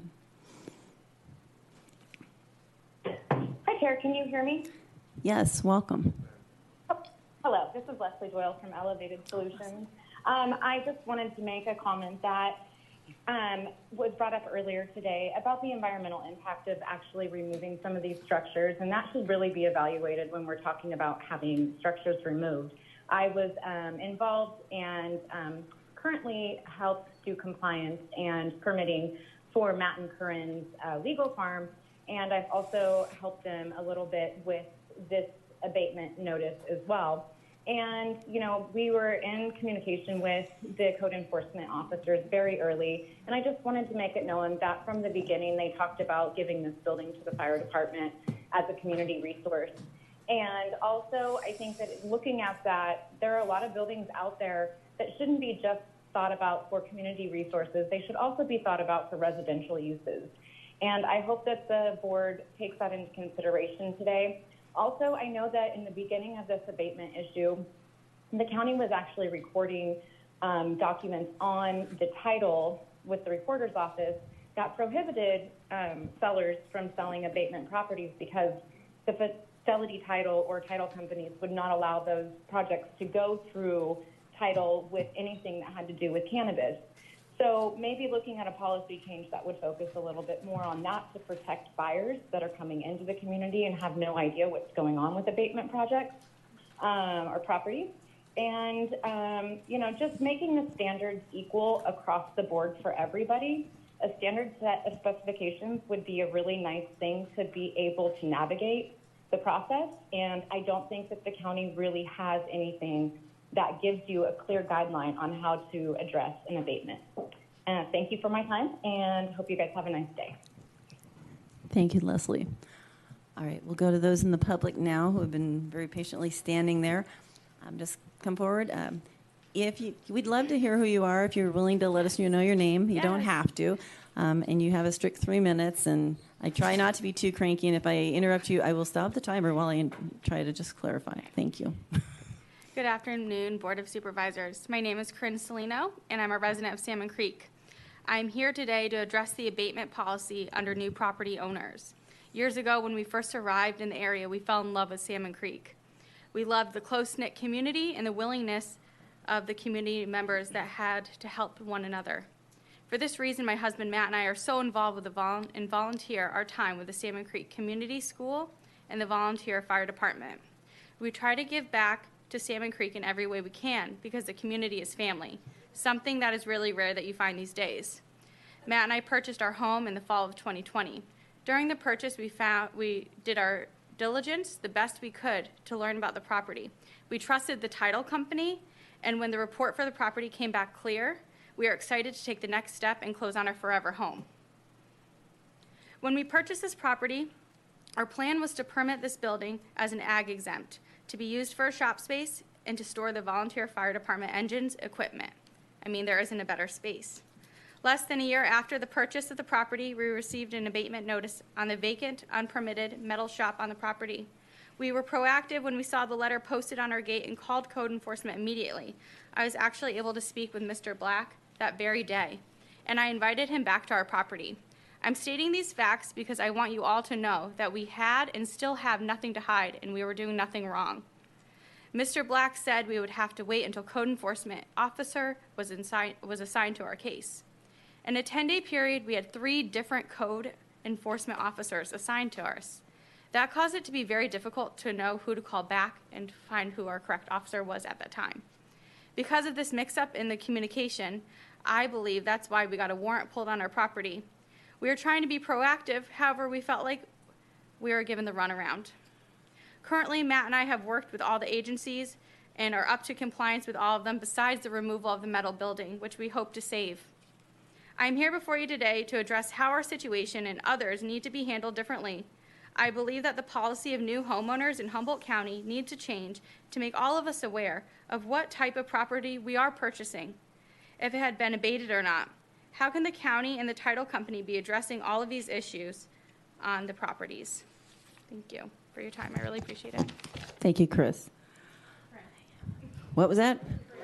Corinne. I'm sorry, Corinne, not Chris. I got part of it. Hi, I am Dan Gribby. I'm chief of the Salmon Creek Volunteer Fire Department. I had a whole speech written up that said good morning. Well, it's good afternoon now. But anyway, I'm very much in favor of the board and the Planning Commission's second option of a way to make it a lot smoother and easier for people to use existing structures without having to tear them down. Obviously, everyone seems to be in agreement with that plan. So I've actually been approached by more than one person in my community to ask me if the fire department can come and burn down structures that were abated because they did not want to deal with the incredible cost of trying to take it apart board by board, et cetera. So obviously, that's not something that I want to do, but it points to the what we're talking about here, about this policy and about how somehow people need to be able to work with the Planning Commission to figure out a way that they can not have to just tear this down by such and such a date. Find a way to make it smoother for people and be more reasonable. That's what this policy seems to be addressing, and I vote for it, and I urge you to vote for it, and thanks for your time. Thank you, Dan. Yeah, sorry it's not morning anymore. Hi, my name is Dale McCain. Welcome. And I'm very fond of some people in this room. I really don't want any of my comments to be taken personally. I'm strictly talking about policy. It seems clear to me that taking down permittable buildings is a non-starter. Having said that, I was so glad when someone brought up the AOB because I was rather dumbfounded and having difficulty closing my jaw when I heard people say that the process should be more complicated. I've been a realtor for 41 years in this county. I'm a knowledgeable person. I think of at least average intelligence. And when I engage with the planning department, I am overwhelmed by complexity. It seems to be a citizen in this county, and to want to move forward and develop an undeveloped piece of property here, you need to be an attorney, a civil engineer, and a consultant, and all the above combined. Don't make it more complicated, for crying out loud. Let's make it easier for people to get permittable buildings. I don't like looking at black pots around a building, but the black pots around a building are not relevant to the planning department in the real world. And many buildings are post and pier and perfectly adequate buildings for people to use as a much needed and valuable outbuilding. The fact that you can't drive a car into that building, I love you, Karen, don't get me wrong, is not relevant. It doesn't render a building inoperable or unusable or somehow evil in the eyes of the good Lord above. It's an adequate building. People need outbuildings. You have your home you live in, but you need storage. You have tools, you have equipment. So from a policy standpoint, I think it's absolutely incredible. These people are wonderful people and should be lauded for what they're doing with the building department, planning, fire department, and everything else. But in another sense of it, if I'm not donating my building to the fire department, I should still be given that consideration and not given arbitrary and frankly illegal fines, because fines are not enforceable without due process and a conviction, literally. And I believe that's why the planning department has, offers these lower rates. They, well, we'll be nice and fine you less money. It's because they don't want to go to court for 3 or 4 years. Nobody does. So let's not make it more complicated. Please, you have to have a master's degree to get through it as it is. So thank you very much for your time. All due respect to all of you, and I hope my words ring true and relevant to you. Thank you. Thank you, Dale. Thank you, Dale. Welcome. Hello. My name is Maria Stefano. I am the board secretary for the Salmon Creek Volunteer Fire Department. First of all, I would like to thank the board for giving attention to our specific situation. And it highlights that situations such as ours should be assessed on a case-by-case basis. For the county to mandate the abatement of perfectly usable, safe, and quality buildings, sometimes on nothing more but a suspicion of usage by a prior landowner, is a travesty. This one-size-fits-all policy of abatement, particularly when the property is newly purchased, is an overly punitive action placed on new owners that can effectively rob a community of vital assets. A new policy needs to be established.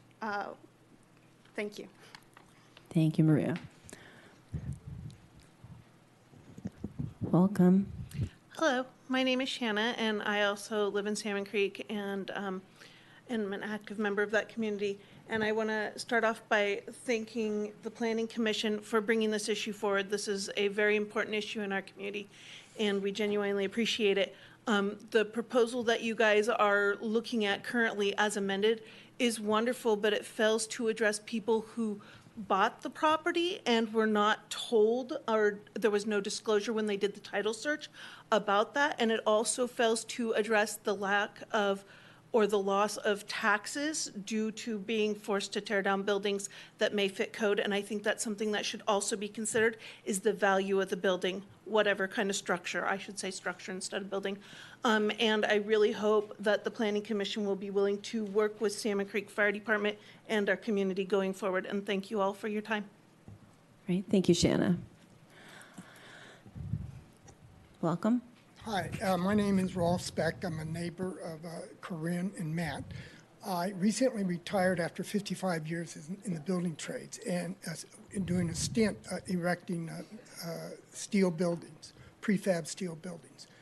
After this interior structure was dismantled, and it was a substantial structure, and by the way, it was done by all volunteer labor from Salmon Creek over a period of 5 days. I really scrutinized that building because like I said, I do have experience in those buildings. And I was amazed by that structure. The the improvements in design, engineering, assembly, since I was in that business, it's just phenomenal. And I'll tell you right now, that building, it isn't just code, it exceeds code.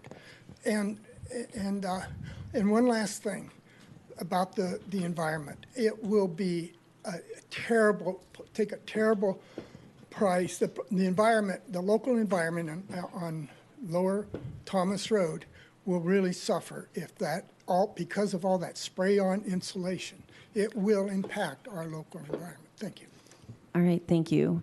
I would ask folks to kind of make it about come on forward if you're going to speak, about the policy change, and you can always relate that to how it would help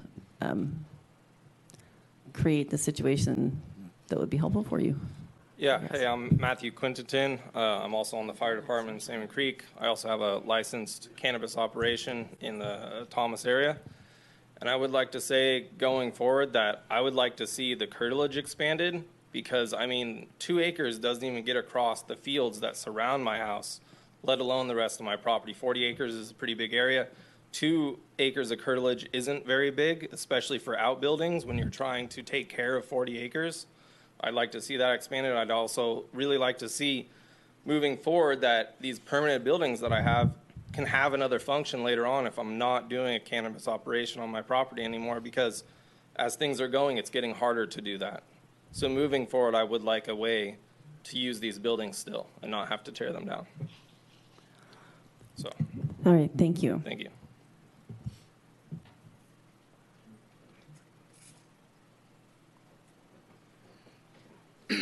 Hello, I'm Sean Cherry, and I wish to express my support for the motion to create alternate means for landowners as to not unnecessarily demolish buildings that could be potentially used by the benefit to the community.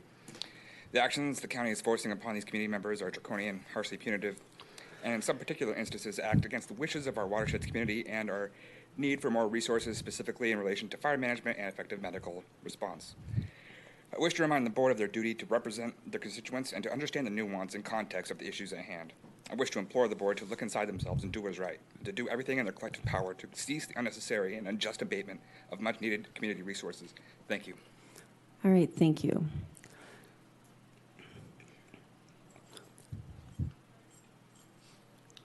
Hi, my name is Tyler Hills. I lived in Salmon Creek for 26 years. I'm next door neighbors to Matt and Corinne.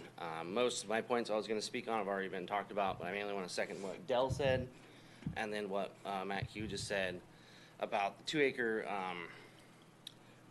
curtilage. It's hardly enough for a lot of places. That property, I believe, where that metal building used to be a long time ago, was a horse paddock down there, and it's all part of, a large, your large area, and it's hard to really defend that to one exact round small area, 2 acres, when you have a very large parcel. And you buy a property because you want to do stuff there, and you have, all that. So, I don't know. I don't have a lot to say, but thanks, everybody, for listening. All right, thank you. Welcome. Welcome. Good afternoon. My name is Stephen Archibald. I'm a resident of Salmon Creek. Upon reviewing the planning department, or the planning and building report, it quote, "Some of the buildings constructed for illegal cannabis activities are well built and could be used for other purposes," unquote. If a building is well built and can be used for other purposes, why destroy it? In the interest of reducing material into the waste stream and conserving valuable resources, retaining much needed property tax revenue, may the county embrace the mission of bringing valuable real estate resources into acceptance. Thank you. All right, thank you.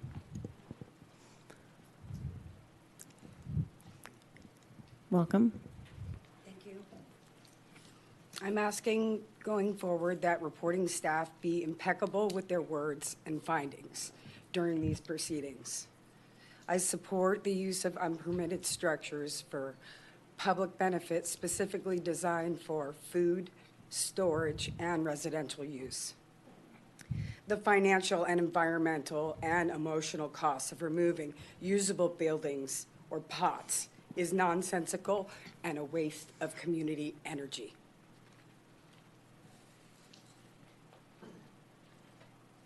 Thank you. Hello, my name's Julian King. I've been an active member of Salmon Creek Volunteer Fire Department for 15 years.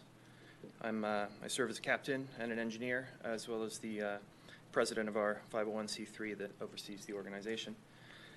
I don't think I can say much more than was already being said, so I don't really need to read my speech here. But I think that the 2-acre, that concerns me. I think that is going to rear its ugly head for a lot of us in the future. I do have a note here, because there was a question of how far that metal building in particular was from the actual home, and it's 327 feet, just so you have that down.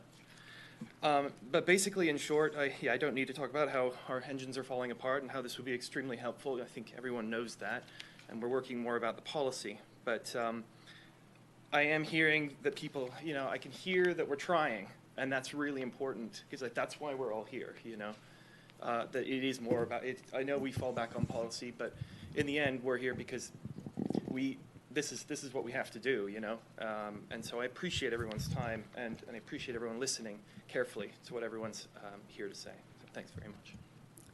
All right, thank you. If anyone in the audience cares to speak that hasn't, now would be the time to stand up, because when this gentleman is done, that will be the final speaker unless someone else is up.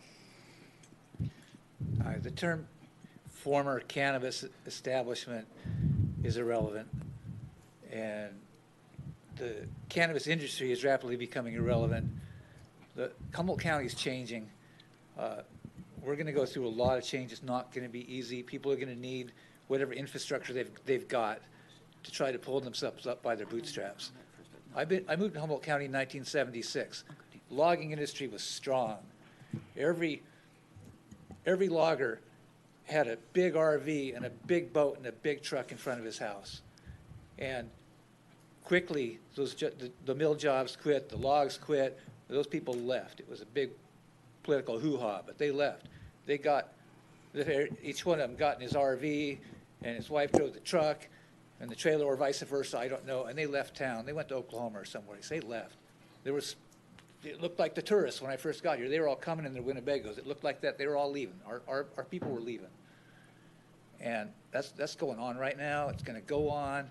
You need to be as easygoing and lenient and perhaps encouraging of people to do whatever they can at this point. Thank you. All right, thank you. And before I go back to staff or to supervisor, I just want to let folks know we have some angry people who called because they felt they could not speak. And I will tell you, it is the caller's responsibility to press *9 as soon as possible. We had already gone back to the board because there were no numbers left. I have captured all of them, and Nikki was confirming that. So what people may not understand is if they don't turn the volume down on their TV, they will lose their chance to speak because there is a substantial time delay. So I'm not trying to be mean, and I just want people to know that. I just have to be consistent. And so I hope people start getting used to the idea that if you know you're going to want to talk, press *9. Because right now, staff is getting yelled at by people calling in, and it's not their fault. Quite frankly, please start pressing *9 as soon as you know you want to comment. All right, I will go back to staff to answer any questions, and then Supervisor Bushnell. Is that all right? Thanks. We'll just like to clarify a couple things. Number one, we're not talking about... Yeah, I don't think I hear him. Yeah, I'm on. Now you can hear me breathe. We're not talking about permitted buildings. We're talking about unpermitted buildings used for an unpermitted activity. And I just want to make that clear because a couple of commenters made comments about how confusing it is to have it tear down permitted buildings. That's not what we're talking about. If a building's permitted, we're not touching it, okay? Even if it's used for cannabis, it's a permitted building. Building permit was issued for it, it's there. I also wanted to say that there is a bit of a difference between, and we are working very hard on working with people right now who have been in the permitted cannabis industry and are looking to withdraw from that industry. We're not throwing down the gauntlet and saying they have to have everything done immediately. We're looking for them to start preparing a plan. We're giving them time to do that, and then we want to give them time to implement that plan. We recognize it takes time, it's hard. Part of that is if they want to transition to another activity, another use, if they can do that, that we want to work with them to do that. So I don't know what the narrative is that people are understanding, but people who are in the legal industry and are transitioning out, you have time to, we want to work with you. You do need to come in and talk to us because that's what the ordinance requires.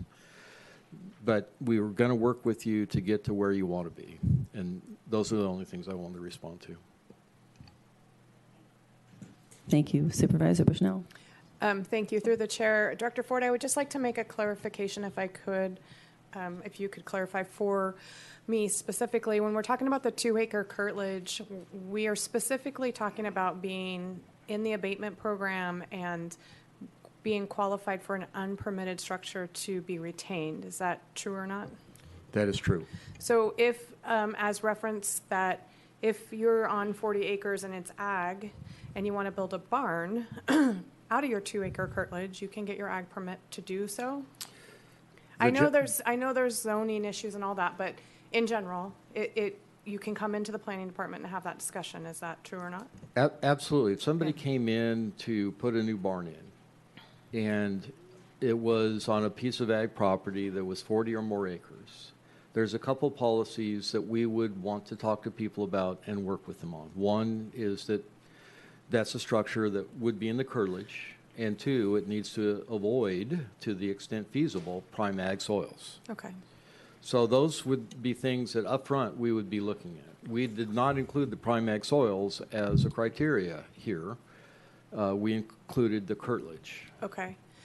Secondly, my second question is, and it's a question about what one of the commenters said, which I think is valid, that at what stage, year-wise, month-wise, did we start recording against APNs that something was abated and that there's problems with the property? That ordinance passed October 2020. So we've done our due diligence and we're doing all those? I mean, they're... Oh, you mean going backwards? Well, no, from 2020 forward, we've yes. recorded. Okay. So previous to that, if there was an open abatement and someone is purchasing a property, as such has happened, and they're unaware of it, what can we do to ensure that that landowner, and I understand that it's the owner's, responsibility, but also someone coming into our community may not be aware of our policies and may not even know to call the planning department to check for abatements on those properties. So how could we address that? Well, there's a couple things that we try to do. We have reached out to some of the realtors to let them know that they really need to be aware that if there was cannabis activity on the property and there's not permits for it, that they really need to verify to see whether or not the cannabis use is legal or not, because oftentimes property is advertised as cannabis property. And if it's not permitted, it's really not approved for cannabis. And then secondarily, that there may be buildings on the property that are not permitted. So we have taken the step to reach out to realtors who often represent cannabis property to let them know that those are important things to look at. Many, many, many properties are seller financed. So in that case, I understand that it would probably be up to the seller to disclose, but in just argument's sake, it happens. And how would this policy that we're trying to correct and help, how can we effectively work that in here, or can we? I mean, the primary thing that you're bringing up is the need for communication and to assure there's some means to communicate the fact that there is a violation on the property. One of the ways that we could do is go back and record notices on all properties that haven't been resolved yet, That is an option that we could do. I don't know how many of those there are, but that would be time intensive and costly. That would add to the lien on the property. Short of doing that, there's no sure way to make sure that people are getting that notice. Okay, thank you. I have Supervisor Wilson and Bone, but I also want to say someone else put their hand up in the public to speak, and we're not going back. Just I wanted to let that person know that not to hang there waiting to get to talk. It could be, but I doubt it. Supervisor Wilson and Bone. Chair, if I could just, Bird just whispered in my ear an important piece of information. We actually have been going backwards and recording notices on property. And we're actually back to about 2018 right now. And what what prompted us to start doing that? This situation? Staff trying to be proactive and get those notices out there. Are we going to continue that? Yes. So we're going to continue to go backwards? Yes. So it's already happening? Yes. Thank you. Supervisor Wilson, then Bone. Through the chair. First of all, I want to thank the public for actually coming into the room and driving all the way here, taking time to come down off the hill and be here. Salmon Creek is a special place, certainly in my heart, and I'm just grateful that you're all here in person. Because I'm just saying, we had so many people tell us like, oh, you got to open up your meeting. And they're still calling. You guys came, and I really appreciate that very much for what it's worth. Transition, I wanted to ask you about that because it was brought up by Natalie with relationship, and you brought it up again as well, is that within our ordinance and within the CEQA process that we went through, that it accounted for the removal of these infrastructure upon these permits not happening anymore. Do we need to update CEQA with either this or what we're about to talk about, what we're in with regards to this other thing too? Because I have to ask this question. I know it's not going to be popular, but so you have this unpermitted structure, and we have a pathway for permitting it, but does it take into account? And you brought prime ag soil loss. Does it take into account wetland and creek buffer potential impacts? Does it take into account archaeological impacts? And do we need to consult with tribes before we engage in this policy change? And so I'm just kind of wondering, we did all those things, again, through the CEQA process that created the construct that we're trying to move and reconfigure here. Where does this leave us from a legal perspective? Where's our vulnerability if we move forward with what's being proposed? It's a great question. And so I'm going to start with the most broad and then get more and more specific. The most broad level, what the CCLU does is says you need to remove everything unless you've got a permitted use on the site that you're going to transition this infrastructure to be a part of. So the general plan, EIR, addressed what could be permitted on the site. So it's covered at both levels. There's the permitting for under the CCLU, or if it was permitted under CMMLUO 1.0, 2.0, and then transitioning that to a permitted use, which they could do right now anyway. And so it really requires a plan. So that transition is adequately addressed. In situations where there are other factors involved, where something hasn't been adequately permitted in the past, and say this policy change that we're talking about would call for a conditional use permit or no permit, but it's in the SMA. What our standard practice would be is if it's an SMA, it's encroaching into the SMA, and in order to permit that then has a permitting path that it needs to go through, which is typically a special permit. So any discussion here today doesn't invalidate the other requirements that also exist there that the CEQA work that's been done for the general plan already anticipate. Follow-up question with relationship to fees. and I'm just kind of wondering, is there, usually we have permit fees, and so does this exempt from permit fees? I do not include within, it was not staff's intent, we didn't create a separate policy path, but I don't interpret anything that's been identified so far in this discussion to exempt people from the fees associated with applying for permits. Okay. And one last question for now, at least for me. To Chair, why, I guess I'm just going to ask you, why was this policy discussion not taken up with the Planning Commission first? I think primarily because it started with Cannabis ad hoc. And so this is a discussion that really started as part of an enforcement scenario with the ad hoc, and it was more of a discussion that was appropriate for the board. It wasn't an incubated discussion. I appreciate that. Okay, that's what I have for now. Thanks. All right, thank you. Supervisor Bone? To trigger CEQA review, would there have to be a certain amount of change of format? I mean, or could one instance, 2 instances, 200 out of this many? That was an estimate at one time. What would trigger a CEQA review? Something significant, wouldn't it? Or Through the chair. On a more global level, it would be the cumulative effect of approving a lot of different things. That could certainly be viewed as a cumulative impact that needed to be evaluated. Whether it's significant or not, you still have to evaluate it.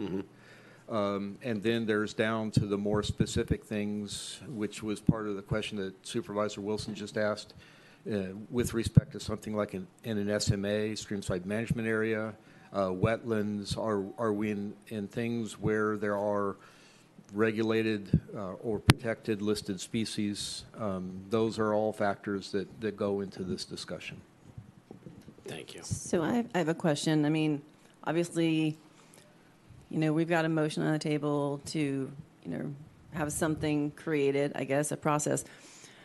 So beyond that, would that mean you would come to us at some point in time and represent what you're thinking, and then we still have time to kind of figure out what we really want it to look like? Or, are you going to bring something back to us to consider? If it would be the board's pleasure, we could bring something back, but frankly, we think we've got pretty clear direction right now. Okay, good. I just wanted to check to see.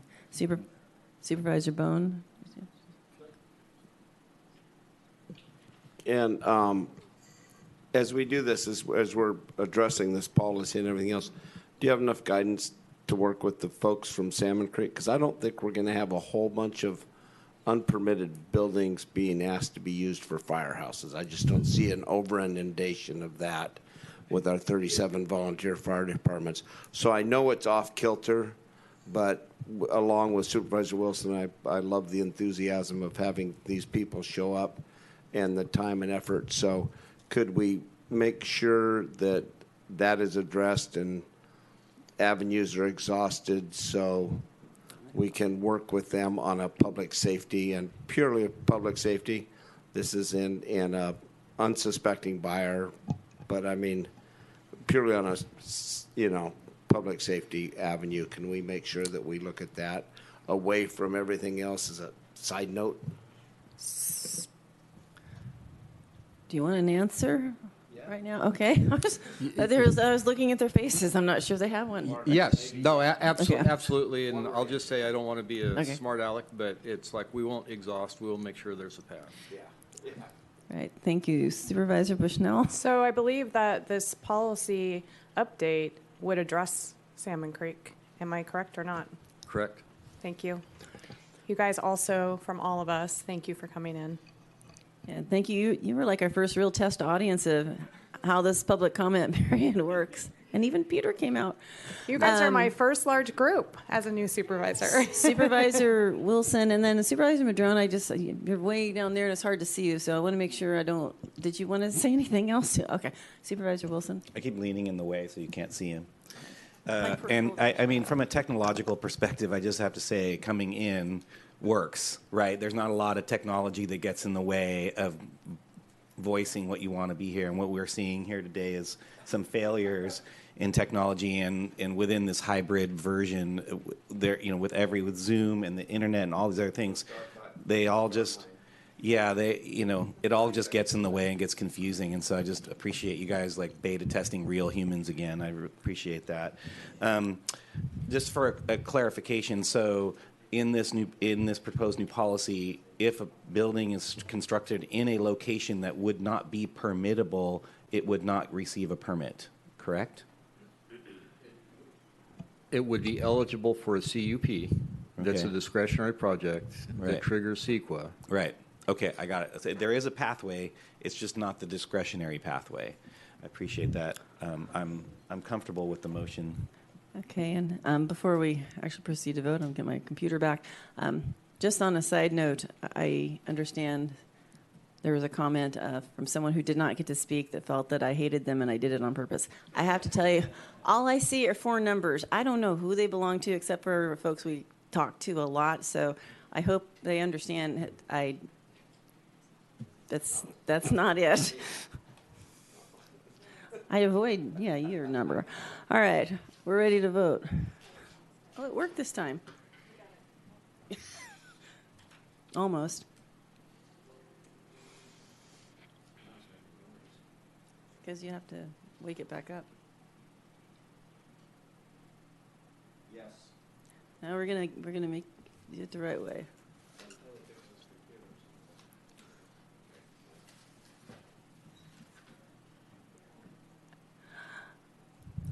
Even though you guys are in person, we still have to do this. Sorry. Okay, fine. Oh my goodness. Well, it's been that day today, so let me do a roll call vote. And it's not over. Okay, Supervisor Madrone. Yes. Supervisor Bass. Yes. Supervisor Wilson. Yes. Supervisor Bushnell. Yes, and I also would like to say to staff, thank you for recognizing and for putting this together. Great, and Supervisor Bone. Yes, thank you, motion passes 5-0. All right, thank you, and thank you all for coming out. I need a short break, so we'll come back and start the next item, Mr. Crandall's item, I believe, at 4:15.